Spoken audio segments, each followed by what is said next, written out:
Book of Ruth, after taking a week off last week, so Chandler could share with us. We're going to be back in the book of Ruth, chapter 3. As I said, probably my favorite chapter, favorite episode in this story. If you want to kind of continue what we started, the way I started talking about it a few weeks ago, kind of like a TV series that we're going through. This is episode 3, and man, there's so much in this chapter that makes me love it. It is packed with all kinds of tension. It is packed with scandal. It is packed with beauty.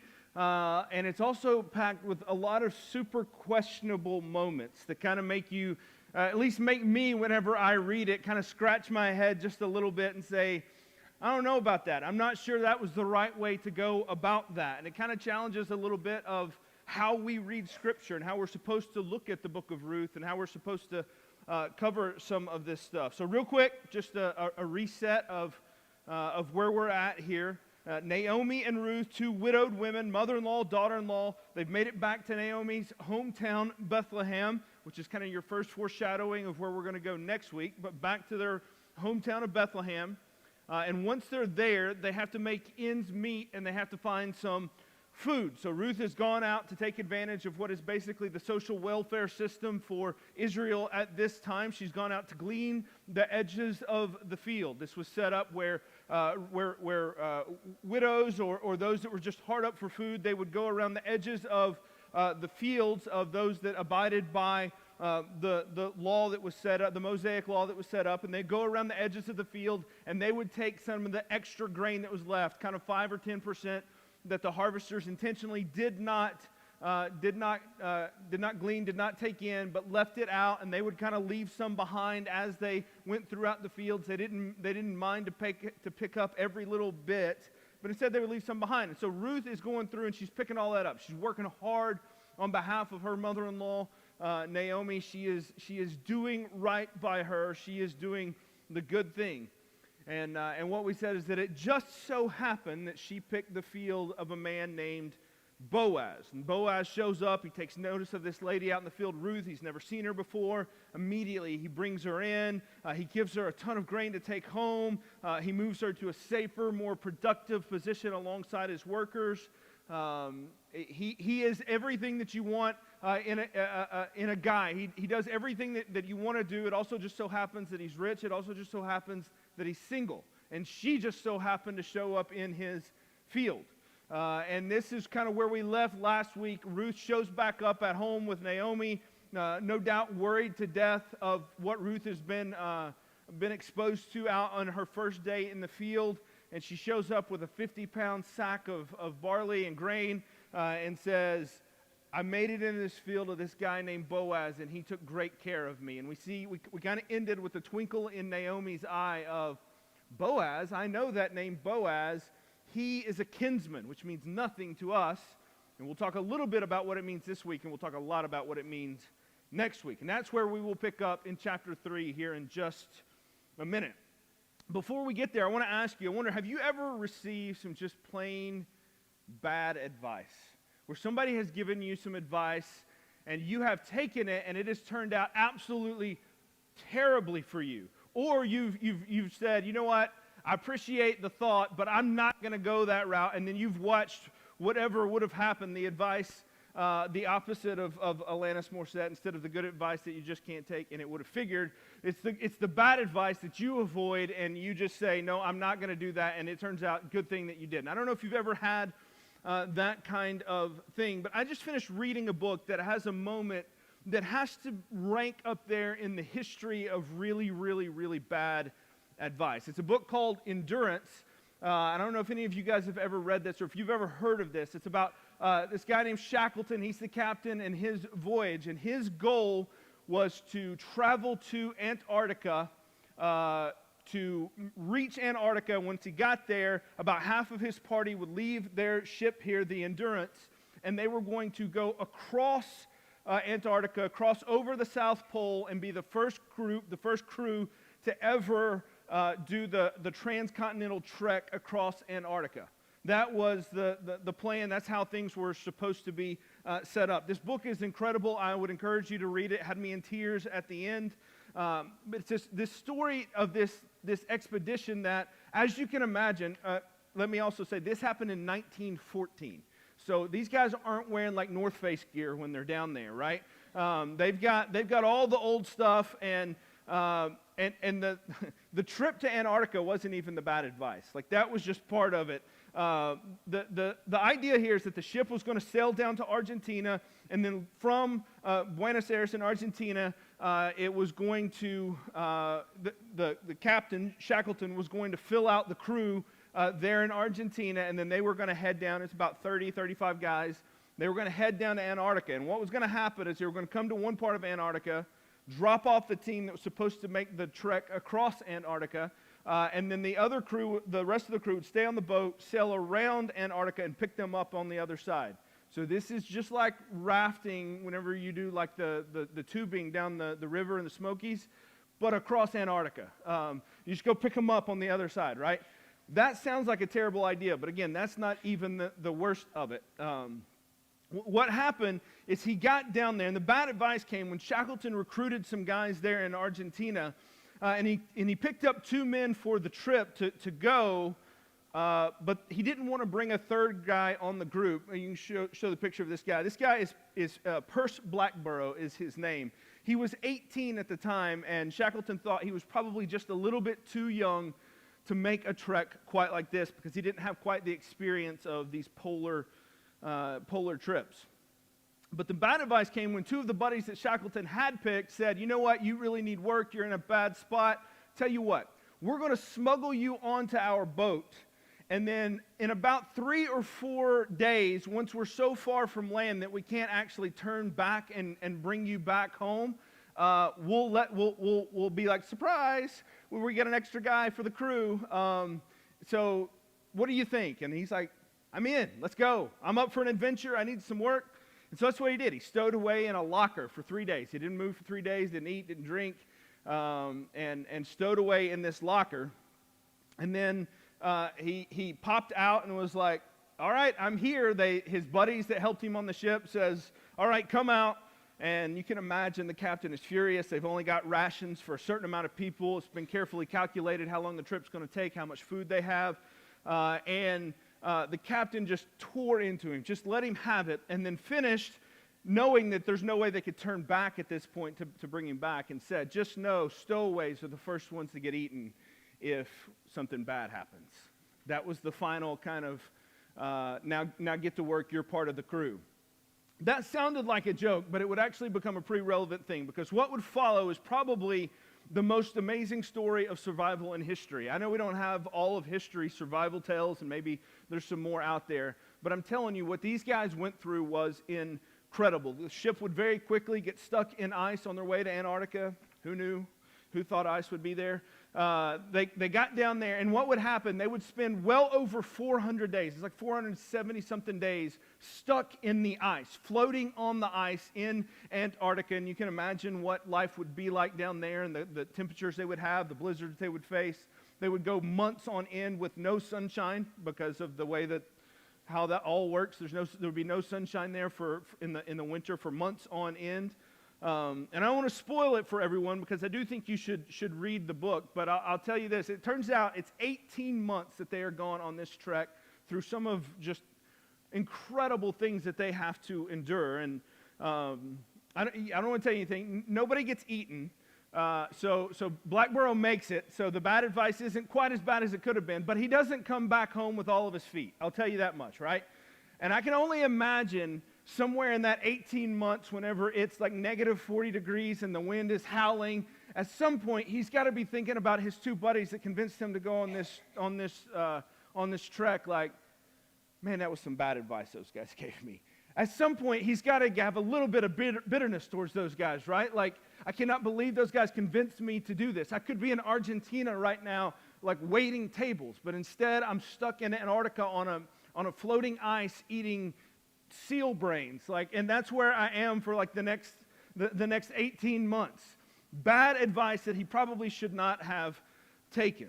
Bad advice to stow away on that ship. And in chapter 3, the entire story for the book of Ruth, it may not quite reach this level of bad advice, but the entire story of the book of Ruth, and the entire chapter turns on what seems to me like some very bad advice that Naomi gives to Ruth. At the very least, it's some very sketchy advice. And it makes for a very dramatic episode of our series, and will probably make some of you very uncomfortable, because I think that's the point. So let's see what happens here in Ruth chapter 3, verse 1. Then Naomi, her mother-in-law, said to her, remember, so this is after she's come home, she's brought the food in, and kind of recognized that she's in Boaz's field. Then Naomi, her mother-in-law, said to her, my daughter, should I not seek rest for you?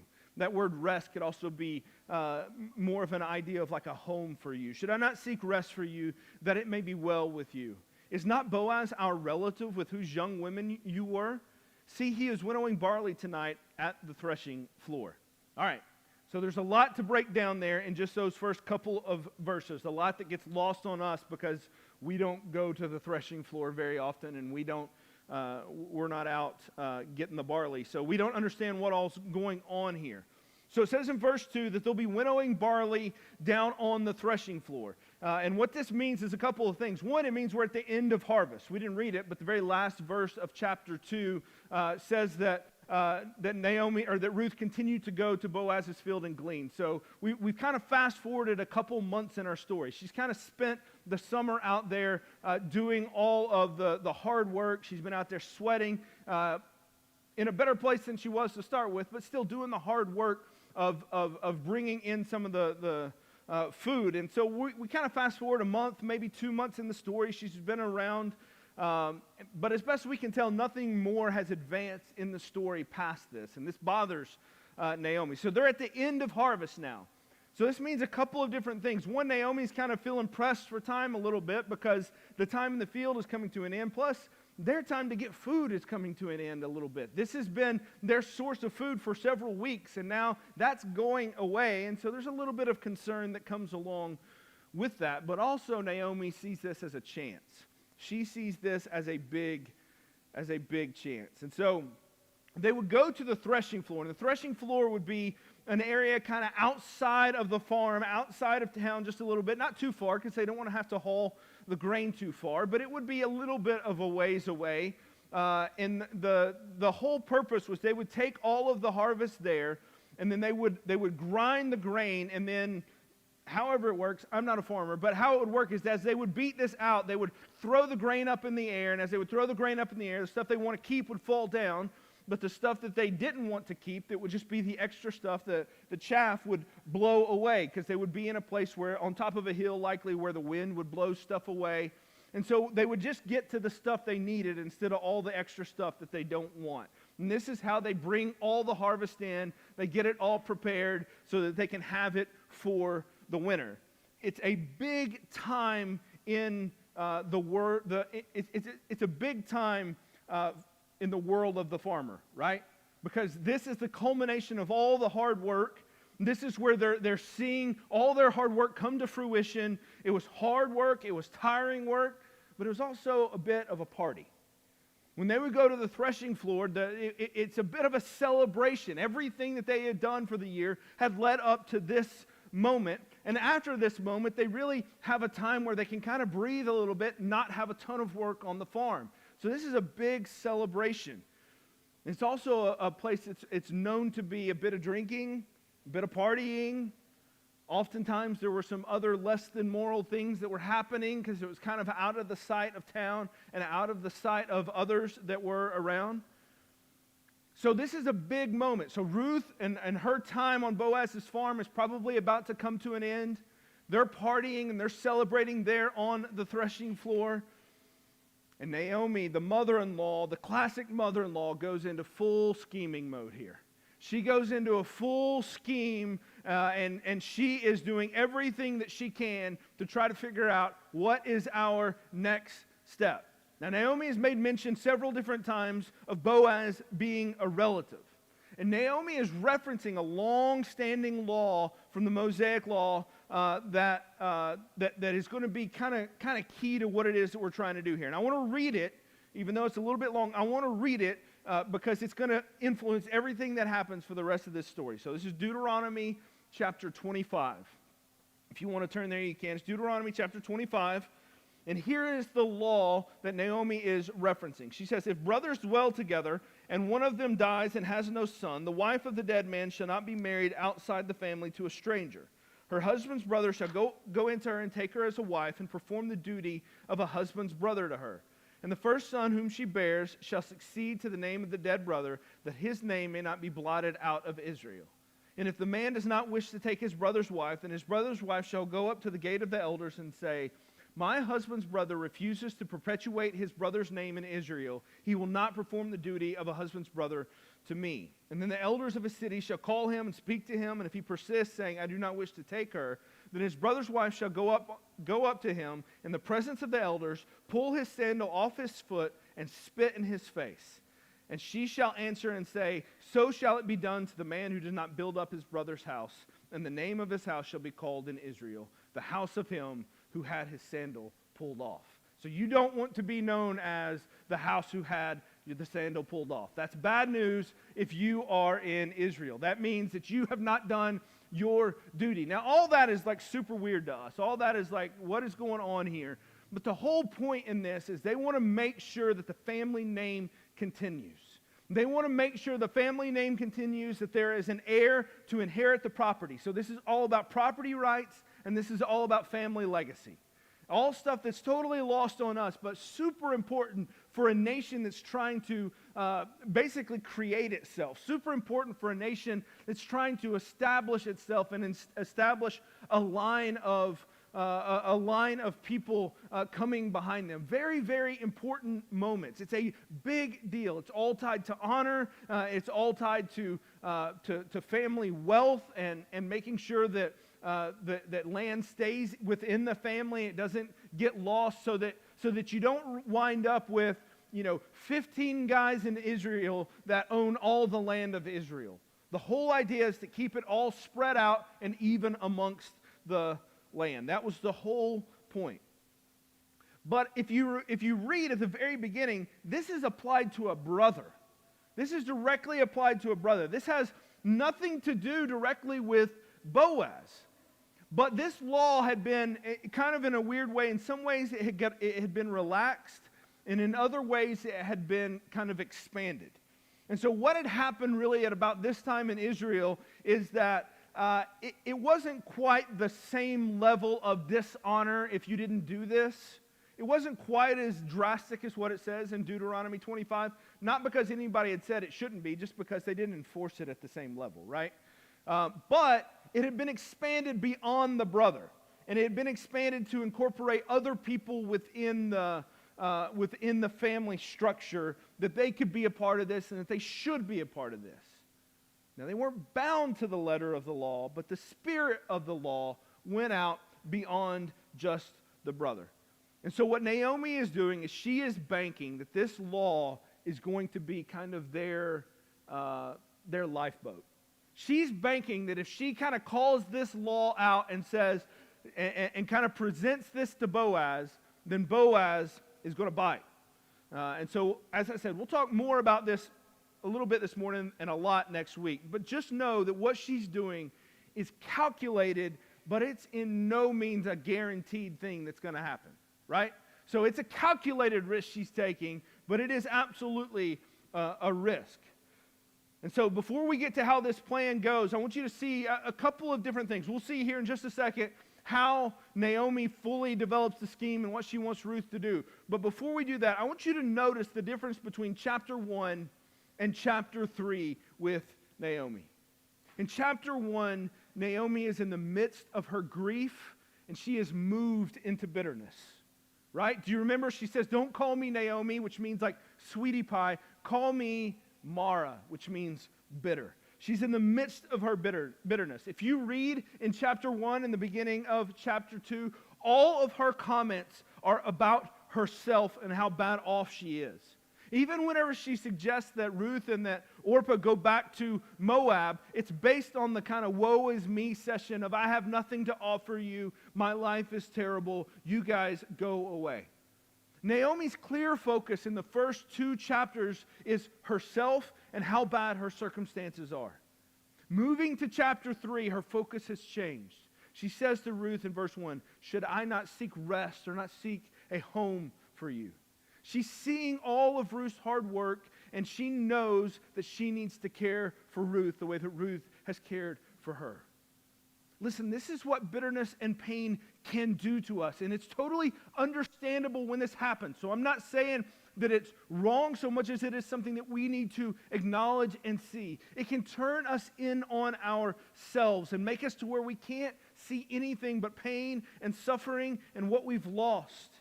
And here what we see in chapter 3 is things are starting to change just a little bit. She's no longer looking just at herself. Her gaze has changed. She's not focused just on what she can see in her own pain, in her own suffering. Instead, she's looking outside herself. She's starting to see this break in the clouds that the author of Ruth, that the narrator has kind of given us hints about, but Naomi's not seen it at all. But she's starting to look outside herself for the first time. She's starting to see the break in the clouds, maybe a glimpse of how God is still at work. Now listen, that was always there. It was always there. She just couldn't see it because of where her focus had shifted. Listen, if that's you this morning, know that God is still at work. That the break in the clouds is there.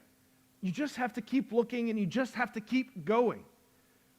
And the more you can get your gaze off of yourself and off of your moment and off of your circumstance and off of your suffering, which again is a natural reaction for us to kind of pull back and pull within. But the more you can get your eyes off of yourself and adjust your gaze to look outwards and to look at what God is doing, the more you'll be able to kind of pull yourself out of that self-focus and see the work of God. That's what happens here with Naomi. She begins to feel the bitterness shift, and she begins to look towards others because she can now see what God is doing. No longer is she Mara. She's Naomi again, looking to serve and to care for others. So next in her story is where we get some super shady advice. I want to read this to you guys, and I'm just curious what your all's thoughts would be here. It's Naomi's grand scheme that she has come up with in order to make all well for Ruth. She says in verse 3, "Wash, therefore, and anoint yourself, and put on your cloak, and go down to the threshing floor. But do not make yourself known to the man until he has finished eating and drinking. But when he lies down, observe the place where he lies. Then go and uncover his feet and lie down, and he will tell you what to do." And then Ruth replied, "All that you say, I will do." What in the world is this advice that she is given here?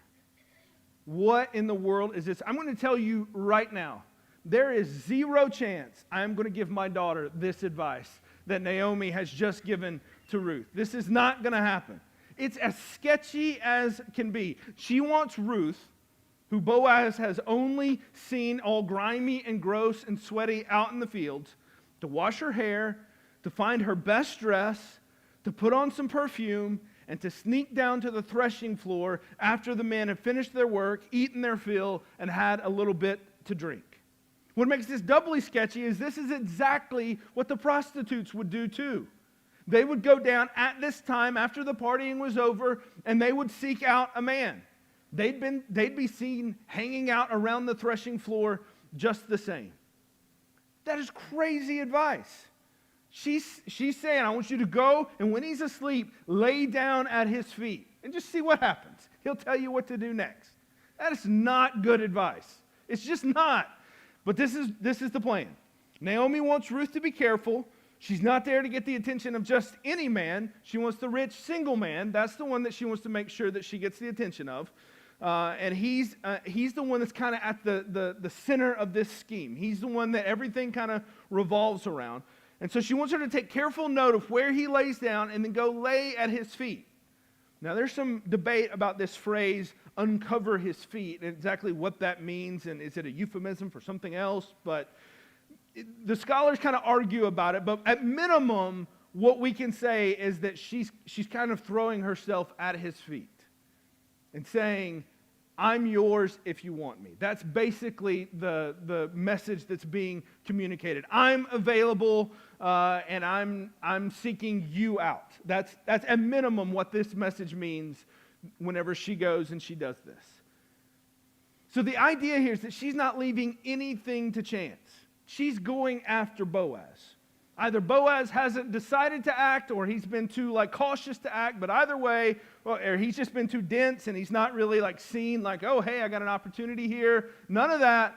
So they're saying, all right, we got to move the plan along because Boaz is not getting the picture here. And so Ruth says, all right, I'm in, I'll do it. And so you can feel the tension building here out of this opening scene. Saying, all right, here's what I want you to do. Here's the advice. And everybody says, all right, we'll do it. So then we shift scenes and we go to the threshing floor. Let's see how this grand scheme plays out for Naomi. Verse 6. So she went down to the threshing floor and did just as her mother-in-law had commanded her. And when Boaz had eaten and drunk and his heart was merry and he went to lie down at the end of a heap of grain, then she came softly and uncovered his feet and lay down.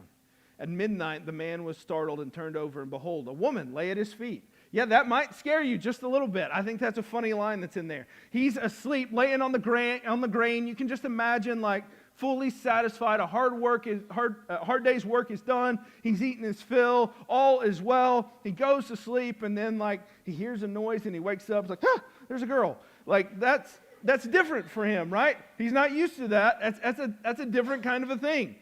And that's what happens. He looks down at her and he says, "Who are you?" All right, so let's just stop right there. This is just a weird place. And what's supposed to happen, do you remember what Naomi told Ruth? She said, go down there, lay down there, and then whenever he sees you, after he gets over the heart attack that you've given him, he'll tell you what to do. He'll tell you what to do. Let him put together the pieces of what is happening, and you just do what he says. That's the safe thing for her to do. But Ruth is not having any of that. She's not gonna go through all the trouble of getting all gussied up and looking nice and showing up and risking so much here in this moment just to let Boaz miss the moment of what is trying to happen. She's not going to take the chance that Boaz misses what's right in front of him. And so it says, and she answered, I am Ruth, your servant. Spread your wings over your servant, for you are a redeemer. So Ruth just comes right out and says it.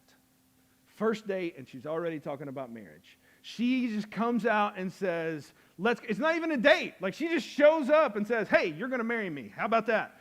But there's so much packed into this little phrase here that again, gets lost on us. First, she says, spread your wings over your servant. Now, that word servant is not like slave, which is used earlier in the book. This is a word that means more like your handmaiden. And a handmaiden wouldn't be seen as like a slave in the house, but instead would be seen as like part of the household. Would have already been considered, at least on some level, part of the family. It's a gentler tone, and it implies that she'd already been welcomed by Boaz before, and we've seen this. But then this spread your wings. It's really an incredible ask that she is making here. Some of y'all may have a different translation. Does anybody have like the NIV say something different? It says spread your garment. So the ESV does something that I think is actually super helpful here. The literal translation is spread your garment. But the way that the phrase works, you can use that word garment to also mean wings. And so the ESV kind of goes ahead and does the work of translating it into spread your wings instead of spread your garment, because that kind of gets lost on us. And this spread your wings is a bit of a play on words, but Ruth is calling back to chapter 2 and Boaz's prayer on behalf of Ruth. I don't know, do you guys remember this from Ruth chapter 2 verse 12? The Lord repay you for what you have done, and a full reward be given you by the Lord, the God of Israel. This is Boaz talking to Ruth, under whose wings you have come to seek to take refuge. So he's offering a blessing and a prayer on behalf of Ruth, saying, be blessed by God under this God whose wings you have come to take refuge. And now she shows up and she says, spread your wing over me, and or the corner of your garment, or the wing over me. So in effect, Ruth is coming to Boaz and she's saying this: I'm here to ask you to allow God to make you be the answer to your own prayer for me, Boaz. I'm asking you to be the answer to that prayer. Boaz, I want you to be the one to give me the protection that you prayed God would give me. And here's how you're going to do that, Boaz. You are a redeemer. You have the legal and the legal responsibility and the right to pursue me. So do it. That's essentially what happens there in that small little phrase that happens there. The amount of courage this required for Ruth cannot be overstated. So much courage is on display right here in this moment. She had to have a lump in her throat here at this moment when she says this. Even Naomi's scheming and bad advice and like super sketchy stuff that she says to do doesn't go as far as Ruth does. Ruth goes even further. Remember, Ruth is a Moabitess. By all accounts, she's barren. She had been married for 10 years, had no children. She's a widow. She's poor. She offers nothing to Boaz.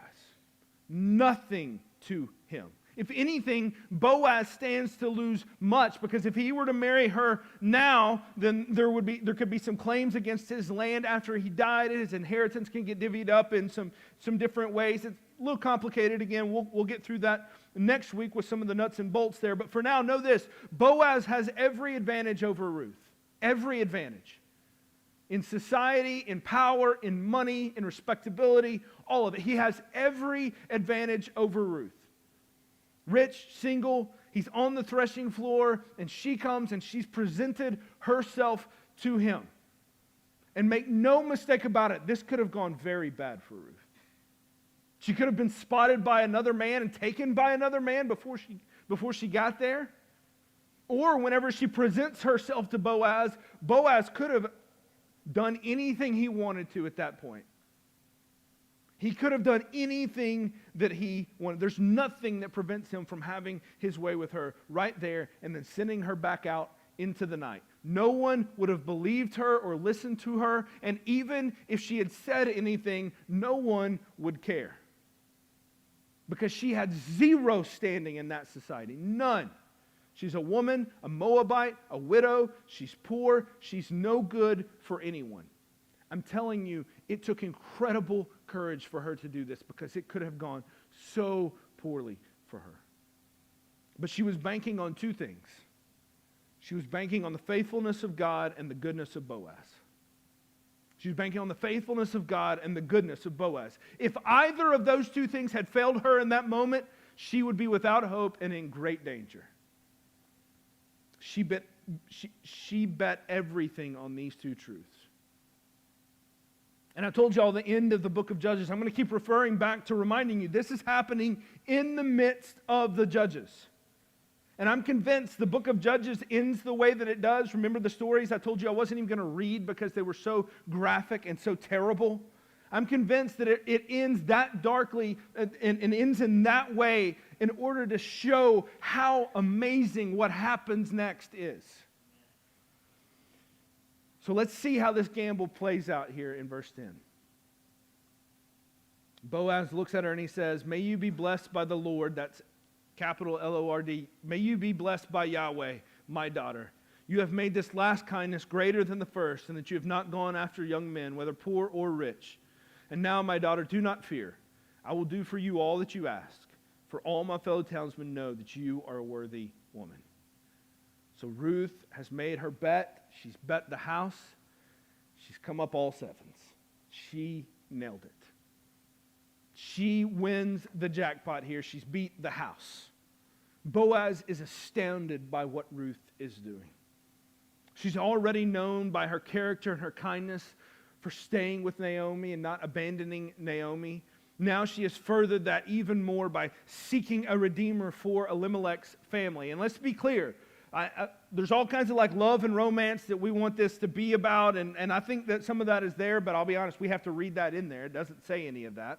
What we know is that Ruth is seeking out something for Elimelech's family and for her dead husband's family. That is the primary thing that we know, at least as the legal tool, the presenting option for why her and Boaz should get married.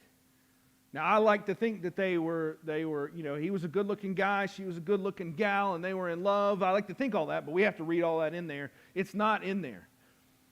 What she's doing now is seeking out a family member so that Elimelech's family name can go on. Not even Boaz's family name, first and foremost, but Elimelech's family name can go on. She could have pursued other men outside of this Redeemer kind of law. She could have went after other men, but if that had happened and it wasn't a relative, Elimelech's name would have gone away. And so whenever Boaz says, this kindness that you've done that is greater than the first, what he's saying is, not only have you cared for Naomi, worked hard for Naomi, and wanted to stay with your mother-in-law, now you work to continue the name of Elimelech by coming to me instead of chasing after any of these other men that you could have had. And so this is a big deal. It is a big deal in what is happening, and he notices and he calls her a noble woman. The phrase there, worthy woman, is the same phrase that's used in Proverbs 31 to describe a wife of noble character. In fact, some people think that Proverbs 31 is a description of Ruth, that it's talking about Ruth. And some more like oral tradition and some things that were handed down. It would have been just a few generations removed from her. And so a lot of people think Proverbs 31 is a description of Ruth. So let's keep reading in chapter 3 here. And Boaz says, and now it is true that I am a redeemer, yet there is a redeemer nearer than I. Remain tonight, and in the morning, if he will redeem you, good, let him do it. Well, we have a wrinkle in our plan. But if he is not willing to redeem you, then as the Lord lives, I will redeem you. Lie down until the morning. No Jane Austen story is complete unless there's a plot twist where the two main people don't actually get together, right? This is what this is here. So Boaz says, hang on, if you're going to go this legal route and this is what you're wanting to do, there's a closer relative. He has the legal claim to you. Now that sounds terrible. That's the nature of the patriarchal society that this story is set in. As this episode prepares to close out, we're introduced to our cliffhanger. Ruth wants Boaz, Boaz wants Ruth, but legally speaking, they've got some things standing in their way. There is one that has the rightful claim to her. Boaz just can't accept this proposal. Boaz, Mr. Rule follower, can't just say, yeah, let's go. I'm down. Let's go find the justice of the peace and make this happen. He can't do that. He needs a little more. So let's read through the end of this chapter here, and then we'll talk a little bit about this chapter some more. So verse 14. So she lay at his feet until morning, but arose before one could recognize another. And he said, let it not be known that the woman came to the threshing floor. And he said, bring the garment you are wearing and hold it out. And she held it, and he measured out 6 measures of barley and put it on her. And then she went into the city. And when she came to her mother-in-law, she said, how did you fare, my daughter? You know, she's chomping at the bit. She's got to be so nervous as to what has happened over this is the morning time now. Like, sun's coming up. Like, what's going on? What has happened? And then she told her all that the man had done for her, saying, these 6 measures of barley he gave to me. For he said to me, you must not go back empty-handed to your mother-in-law. So he's taking care of the mother-in-law again. She replied, wait, my daughter, until you learn how this matter turns out. For this man will not rest, but will settle the matter today. End scene, close out the episode. This is how we end, with the cliffhanger of, does Boaz get the girl or not? Man, I love Boaz. You can see why I would want my son to be named after him. He has everything you want in a man. He is the total package. He looks out for her reputation so that no one would think that she was there to seduce him or that she was a prostitute, even though that might have been why she was there. He doesn't want anybody to think that that's why she was there, and so he says, look, you need to leave while it's still dark. Nobody will see you or know what has happened. He doesn't want her morals to be questioned because she has a great reputation within the community, which says a ton for somebody who was a Moabite. So before she leaves, before she can sneak away, he's got to give her a little bit more food to take back to her mother-in-law. And so he says, bring that dress here, the one you picked out for the special occasion, and you're not going to use it now to attract me, but instead you're going to use it to hold this barley to take back to your mother-in-law. It is such a beautiful chapter. Set against the evil and the wicked darkness of the judges, it shines so bright. Nothing is fully resolved in this chapter. Nothing kind of comes to a close. It does leave us on a bit of a cliffhanger, so maybe your heart doesn't soar like mine does whenever I read this, but I just love Ruth and Boaz here. They represent all the good that you and I should be.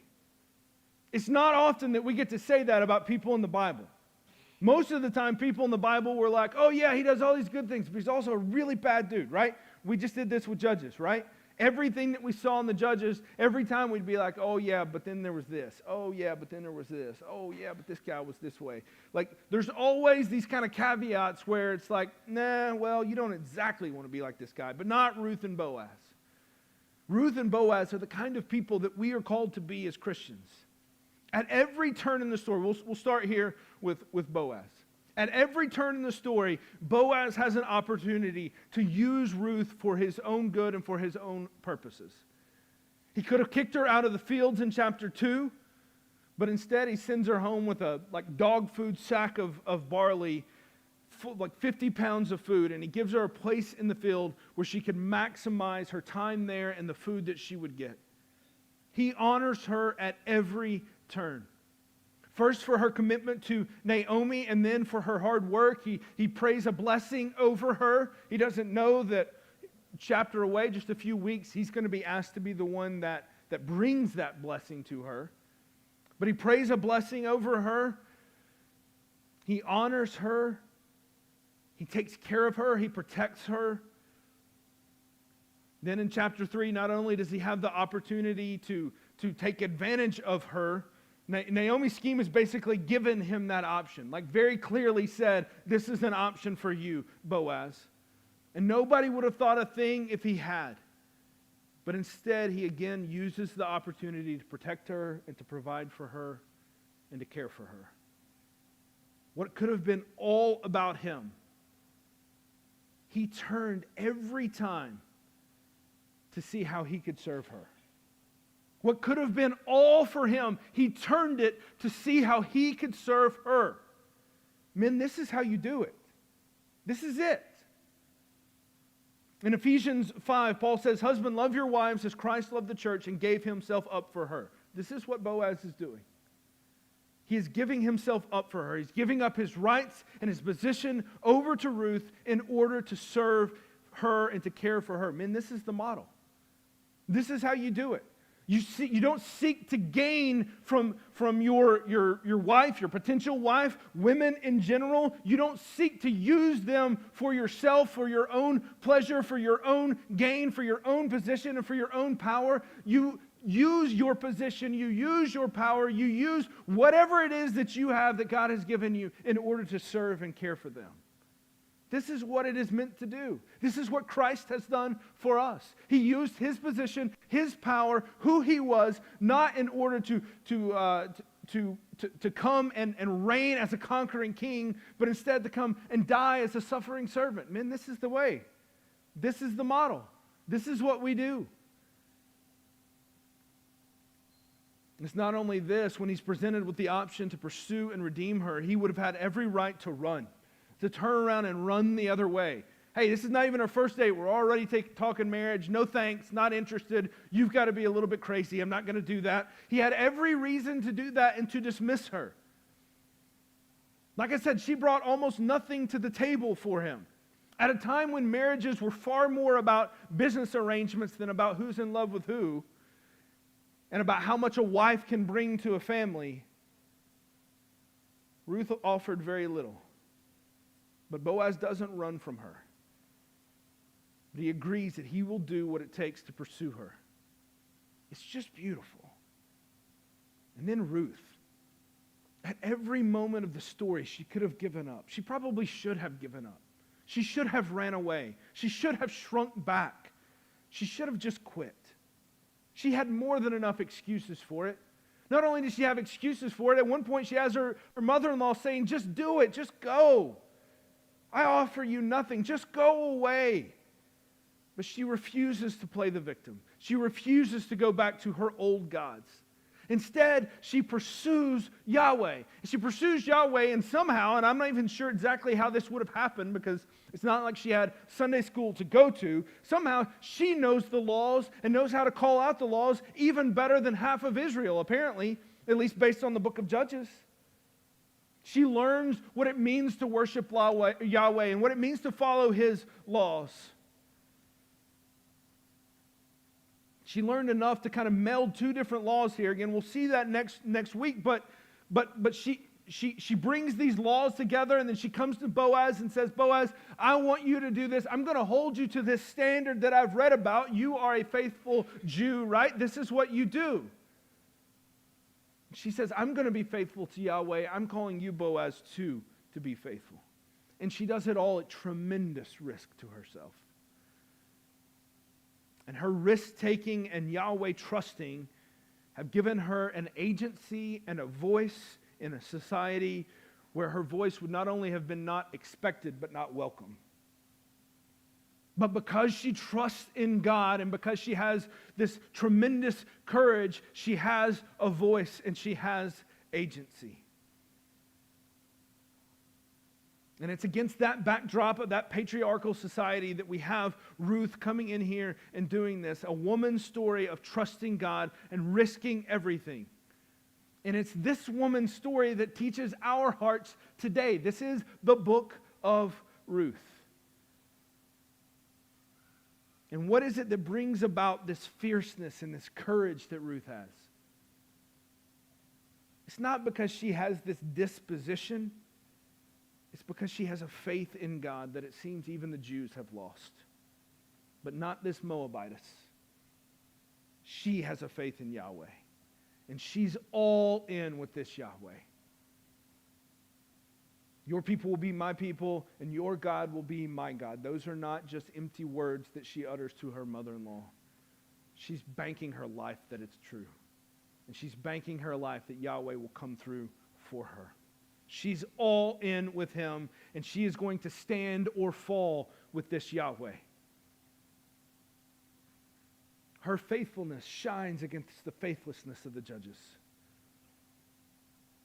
So I hope you'll come back next week because we'll get to the final chapter of the book of Ruth, and we'll finally see what this whole book is actually about. It's been kind of hidden to us at this point, but we'll see next week what it is all about. But for today, let us learn from the beauty of Ruth and Boaz, a man and a woman who stood in stark contrast to the world that was all around them, whose faith drove them to do things that were risky, whose faith drove them to do things that were costly, whose faith drove them to do things that only someone who believed that God is faithful would have them do.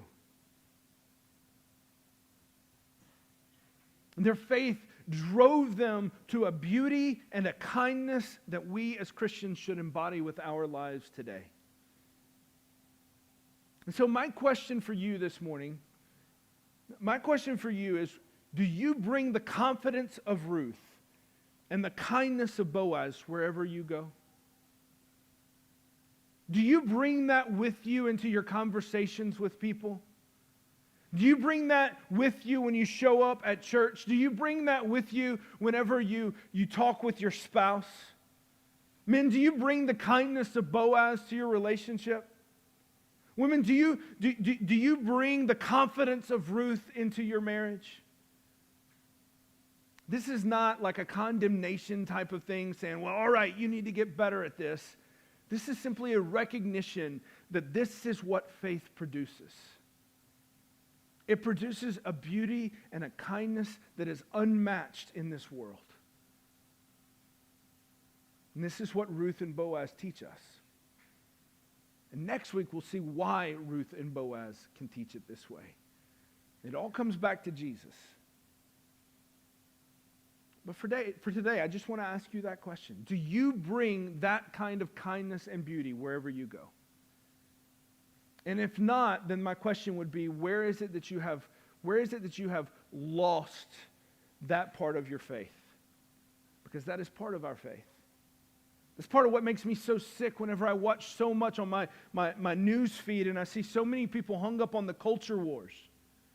So many people hung up on fighting this battle and fighting that battle. And don't get me wrong, as Christians, we have a place where we stand and where we contend for the faith. All of that is there, and there's wisdom in how we do that. But are we bringing beauty to this world? Are we bringing kindness to this world? Do we look like Ruth and Boaz?